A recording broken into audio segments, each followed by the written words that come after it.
வணக்கம். சற்று முன் கிடைக்கப்பெற்ற மிக முக்கியமான செய்தி ஒன்று வெளியாகி உள்ளது. ஓபிஎஸ் அவர்கள் சொன்னது இப்பொழுது நடந்துவிட்டது. நண்பர்களே, இந்த வீடியோவிற்கு ஒரே ஒரு லைக் மற்றும் சப்ஸ்கிரைப் பண்ணிருங்க.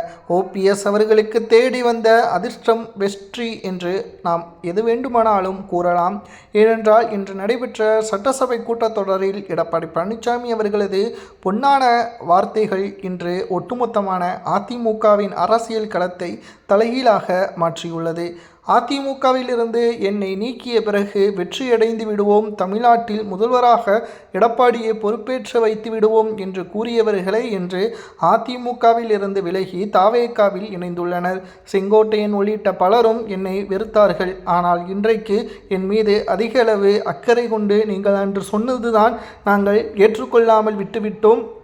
எங்களது வாழ்க்கையை அதிமுகவில் எடப்பாடி பழனிசாமி அவர்கள் தலைமை பொறுப்பை ஏற்ற வைத்தது தான் மிகப்பெரிய தவறானது என்பதை இப்பொழுது நாங்கள் உணர்கிறோம் என்று ஓபிஎஸ் அவர்களிடமே செங்கோட்டையன் உள்ளிட்ட பலரும், அதாவது அதிமுகவில் இருந்து விலகி தாவேகாவில் இணைந்தவர்கள் பலரும் கூறியுள்ளார்கள் என்ற தகவலை சட்டப்பேரவையிலேயே பேசியிருக்கிறார் பன்னீர்செல்வம் அவர்கள்.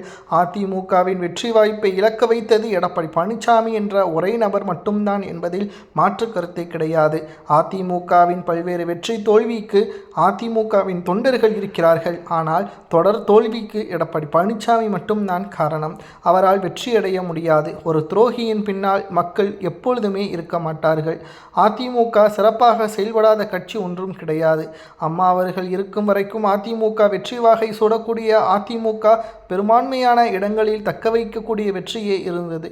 ஆனால் இன்றைக்கு சசிகலா அவர்களுக்கு துரோகம் செய்தாரோ அன்றிலிருந்து தற்பொழுது வரை அதிமுகவின் நிலைமை தலைகீழாகத்தான் மாறியுள்ளது. அது மட்டுமல்ல, ஓபிஎஸ் அவர்கள் பல முறை அதிமுகவை ஒன்றிணைப்பதற்கான முயற்சிகளை மேற்கொண்டார்.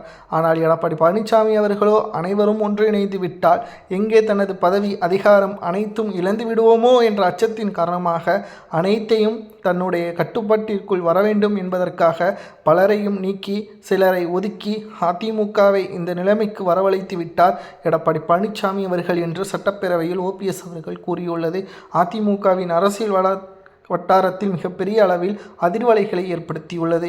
மீண்டும் அதிமுக வெற்றியடைவதற்கான வாய்ப்புகள் இல்லை. இப்பொழுதும் ஒன்றும் கெட்டுப்போவதில்லை.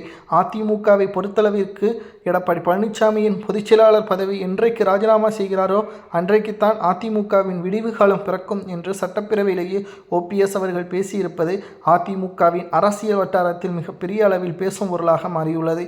இதனால் ஓபிஎஸ் அவர்களது பொன்னான வாக்கு தற்பொழுது நடந்துள்ளது.